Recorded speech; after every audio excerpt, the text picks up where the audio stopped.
Assiste-t-on en France à la mise en place d'une nouvelle mesure de surveillance de la population? Le Sénat a en effet adopté cette semaine une proposition de loi visant à expérimenter pour une durée de 3 ans le recours à la reconnaissance faciale dans l'espace public. Alors de quoi s'agit-il exactement? Faut-il s'inquiéter? Et quelle est la position du gouvernement sur le sujet? Salut, c'est Hugo, j'espère que vous allez bien. C'est donc le sujet à la une des actualités du jour. Et au passage, je suis à nouveau donc en voix off aujourd'hui et sans la caméra puisque je suis en déplacement. J'espère que vous m'en voudrez pas. Alors, on en avait un petit peu parlé il y a quelques mois lorsque le Parlement avait adopté un texte de loi concernant la sécurité lors des Jeux Olympiques à Paris en 2024. À l'époque, les députés et sénateurs avaient décidé d'autoriser l'utilisation de caméras intelligentes dans certains cas précis pour analyser des images et pour détecter par exemple des mouvements de foule, etc. Mais en l'occurrence, pour cette loi concernant les Jeux Olympiques, il n'était pas question de reconnaissance faciale. Là, en l'occurrence, vous l'aurez compris, le Sénat veut aller encore plus loin. Les sénateurs ont en effet adopté cette semaine une loi qui permettrait de tester la reconnaissance faciale pour une durée de 3 ans en France, et ce donc bien au-delà des Jeux Olympiques en matière de temps et en matière de lieu aussi,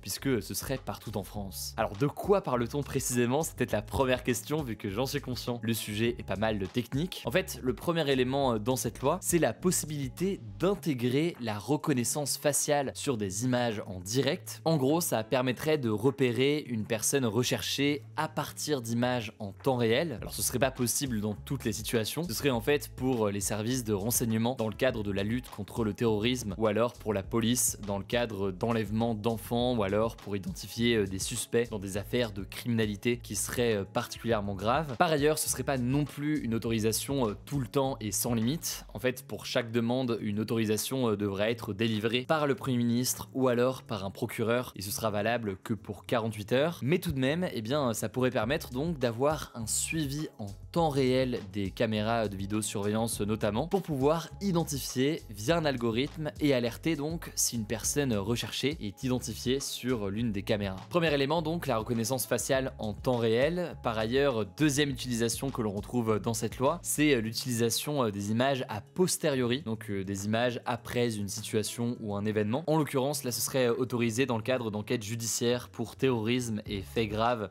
comme par exemple du trafic d'armes. Et là en l'occurrence, le fonctionnement est assez simple à expliquer. En gros, si on cherche une personne, on pourrait se replonger dans des images qui ont été captées par des vidéosurveillance ces derniers jours et utiliser à ce moment-là une technologie d'intelligence artificielle pour reconnaître donc des visages et tenter de retrouver un individu. Et là aussi, il faudrait l'autorisation a priori du Premier ministre ou alors du procureur. A noter au passage là-dessus que c'est déjà techniquement possible d'utiliser la reconnaissance faciale en France via ce que l'on appelle le fichier TAJ, mais c'est un sujet qui est pas mal technique. Là-dessus, si vous voulez en savoir plus, je vous mets un lien en description. Ce qu'il faut simplement comprendre, c'est qu'avec cette loi, tout cela irait beaucoup plus loin. Et justement, quel est le but finalement de cette proposition de loi? Selon ses auteurs, qui sont donc un sénateur du parti de droite Les Républicains et un sénateur centriste, donc Marc-Philippe Daubresse et Arnaud de Belenet, le but en fait, selon eux, ce serait de poser des lignes rouges à ne pas dépasser afin justement d'écarter le risque d'une société de surveillance selon eux. En gros, l'idée serait d'établir maintenant ce qui est autorisé et ce qui ne l'est pas. Bon, mais cela dit, selon le sénateur de droite Les Républicains Stéphane Le Rudulier, dont le parti donc soutient cette proposition de loi, on ne peut lutter contre les délinquants et contre les terroristes du 21e siècle avec des outils désuets et obsolètes. Autrement dit, il y a clairement pour la droite un enjeu de sécurité selon eux, mais vous l'aurez compris, on en reparle après. La gauche de son côté a voté contre en dénonçant un risque de surveillance de masse. On revient là-dessus juste après. Bon, l'une des choses qui interroge quand même pas mal déjà, c'est la question du timing, enfin ou même parlons français,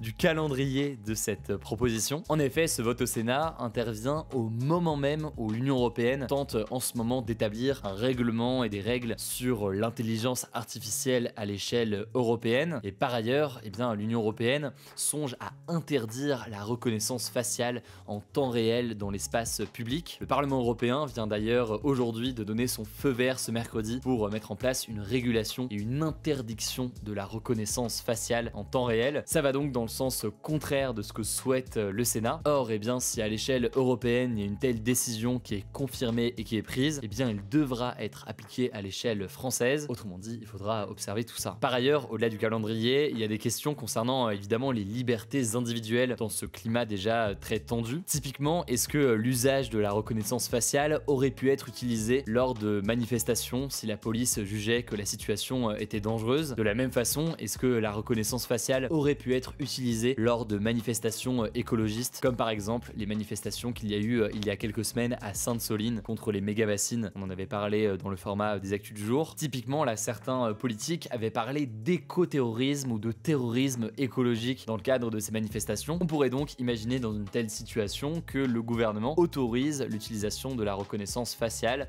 pour lutter contre. Bref, vous l'avez compris, ça pose beaucoup de questions. Le texte donc a été voté au Sénat, il va maintenant être examiné par l'Assemblée nationale dans les prochaines semaines. Cela dit, vous l'aurez compris, là c'est une initiative qui vient notamment du parti de droite Les Républicains, mais ce n'est pas forcément la position du gouvernement. D'ailleurs, du côté du gouvernement, le ministre de l'Intérieur Gérald Darmanin avait affirmé il y a quelques mois, au moment de la loi sur les Jeux Olympiques, ne pas être favorable à l'utilisation de la reconnaissance faciale. On verra donc si sa position évolue dans les prochains jours, mais voilà en tout cas sa position il y a quelques semaines. On verra donc ce qu'il en est et si cette loi est adoptée ou non finalement. Au passage, avant de passer aux actualités en bref, je me permets de le dire pour les nouveaux, ce format d'actu du jour, il est aussi disponible en version podcast, donc en version audio. C'est parfait typiquement quand vous êtes le matin dans les transports ou autres. N'hésitez pas du coup à suivre ça sur Spotify, Deezer, etc. Vous tapez Hugo Décrypte, vous allez pouvoir le retrouver sans problème. Pensez juste à vous abonner dès maintenant pour être sûr de le recevoir sur votre fil. Je vous laisse avec Paul pour les actualités en bref et je reviens juste après. Merci Hugo. Salut à tout le monde. Première info, c'est un chiffre. 2/3 des nappes phréatiques ont un niveau de remplissage bas ou très bas, en dessous de la normale. C'est ce qu'a annoncé ce mercredi le ministre de la Transition énergétique Christophe Béchu, et il parle du coup d'inquiétudes très vives. En effet, les nappes phréatiques, ce sont ces poches d'eau douce sous la terre, elles sont censées se remplir l'hiver et pouvoir être utilisées l'été comme réserve d'eau potable et aussi comme réserve pour l'irrigation en agriculture. Et donc cette situation, ça fait craindre cet été une sécheresse encore pire que l'an dernier. Et d'ailleurs, à l'heure actuelle, il y a déjà une quinzaine de départements qui connaissent des restrictions d'eau alors que l'été n'a même pas commencé. Alors la situation n'est pas la même selon les régions, et les régions dans lesquelles il y a le plus d'inquiétude sur le niveau des nappes phréatiques, c'est notamment le long du Rhône et aussi autour de la Méditerranée. Et alors ça peut paraître paradoxal parce que ce sont des régions où il y a eu des pluies conséquentes au mois de mai, mais ces régions paient en fait le manque de pluie cet automne et cet hiver, parce qu'au mois de mai, eh bien les pluies s'infiltrent beaucoup moins dans les nappes phréatiques. On continue avec une deuxième actu, c'est là aussi une inquiétude au sujet du climat. Des températures anormalement élevées sont enregistrées en ce moment en mer Méditerranée et dans l'océan Atlantique. C'est le cas notamment aux abords de la France. En Méditerranée, les températures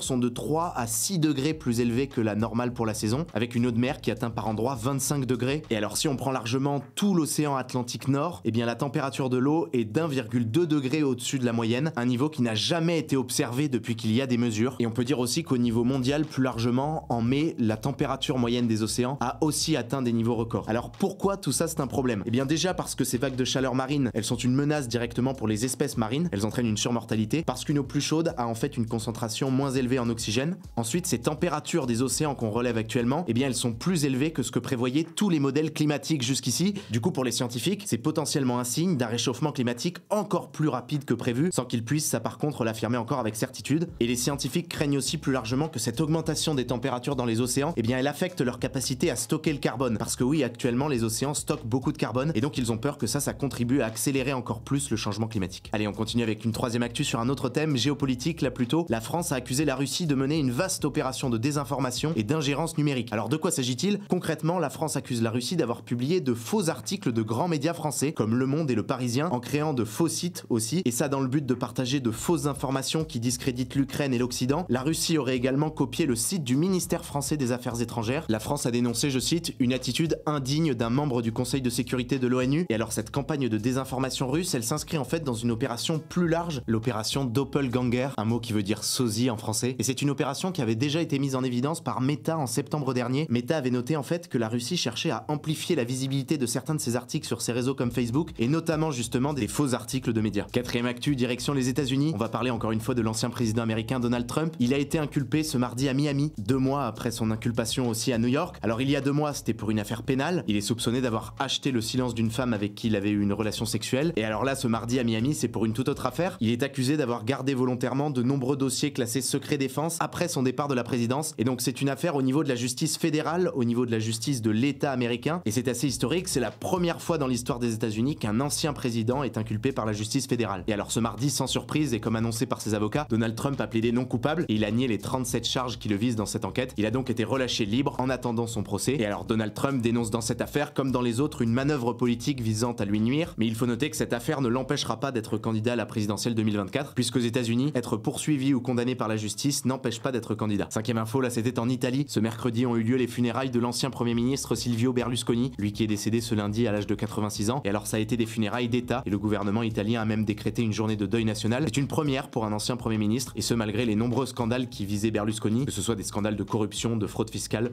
ou encore des affaires de relations sexuelles tarifées avec des mineurs. Sixième actu, ça se passe en France. Plusieurs femmes qui vivent à Paris ont témoigné sur Twitter avoir retrouvé dans leur sac des AirTags d'Apple qui ne leur appartenaient pas. Ces petits objets ronds qui permettent de géolocaliser ce à quoi ils sont attachés. Ils font à peu près la taille d'une pièce de 2 € et alors ils sont censés servir normalement pour retrouver des clés ou autres, mais manifestement donc des personnes mal intentionnées commenceraient à s'en servir pour suivre d'autres personnes et connaître leur adresse. Alors Apple a réagi, la marque conseille de prévenir les forces de l'ordre si on trouve un AirTag sur soi et elle affirme aussi qu'elle peut communiquer aux enquêteurs les informations personnelles du propriétaire du AirTag. Dernière actu, ce mercredi c'était l'épreuve du bac de philo en France et alors voici les sujets de dissertation qui ont été posés aux élèves. Il y a eu selon les filières, le bonheur est-il une affaire de raison? Ensuite, vouloir la paix, est-ce vouloir la justice? Ou encore, l'art nous apprend-il quelque chose? Alors maintenant il reste désormais pour les terminales en filière générale et technologique l'épreuve du grand oral qui aura lieu à partir du 19 juin et en filière professionnelle il reste d'autres épreuves qui se poursuivent jusqu'au 23 juin. Bon courage à toutes celles et ceux qui sont concernés, directement ou même indirectement. Merci beaucoup Paul pour ces actualités. Alors hier le débat c'était le suivant, faut-il réduire la durée des vacances d'été? Et vous êtes une immense majorité à avoir voté non.